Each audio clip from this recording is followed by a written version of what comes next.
Spoštovane gledalke, cenjeni gledalci, ljubitelice in ljubitelji nogometa, lepo pozdravljeni, dober večer voščim in dobrodošli.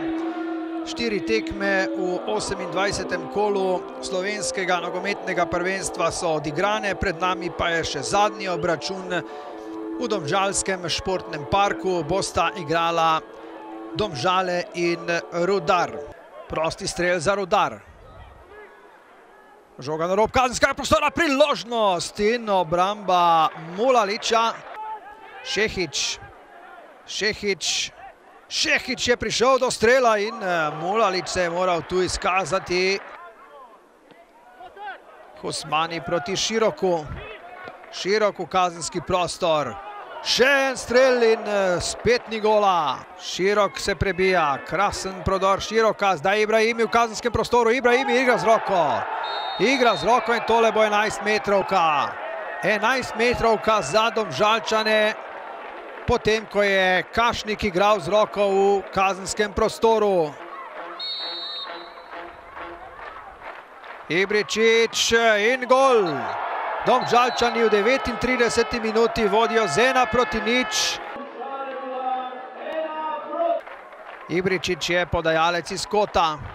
Ibričić na bližnjo vratnico. Gol Ibričića iz kota, neverjetno. Gol Ibričića iz kota, kakšna mojstrovina Senijada Ibričića. Poglejmo še enkrat. Oziroma to je Melnjak. Melnjak je lepo dal žogo do Husmanija. Husmani prišel je do strela. Tu je zdaj Ibričić. Ibričić krasno do Melnjaka. Melnjak ni uspel dobro ustaviti žoge. Franjić še je vroče pred golom in ni zadetka. Parfit Williams zadel je prečko. Franjić. Ibrahimi, lepo do Franjića, Franjić in gol!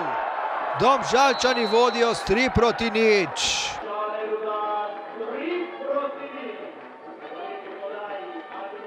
Na zadnji tekmi 28. kola so Domžale premagale Rudar s 3-0.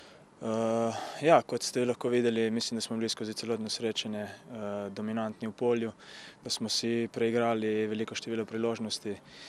Do prvega zadetka nekje enakovredna igra, tudi oni so imeli par lepih šans za zadetek, potem pa mislim, da popolna dominanca in tudi zaslužena zmaga. Mislim, da smo tudi lahko zadovoljni s tem, kar smo prikazali in gremo borbeno naprej. Ja, najprej čestitke domačinom za zasluženo zmago, 3-krat so zadeli, tu je čisto kot solza, nimamo kaj za reči. Na drugi strani pa svojim fantom nimam kaj preveč za očitati. Do tistega prvega prejetega gola smo igrali zelo dobro, imeli tudi 2-3 priložnosti, 2-krat se je izkazal domači vratar, 2-krat smo bili žal zelo neprecizni v zaključku. Potem pa tista velika napaka za drugi gol, drugi polčas enako premalo tiste želje proti naprej, zato smo bili zaradi slabih zaključnih podaj tudi kaznovani s 3. zadetkom.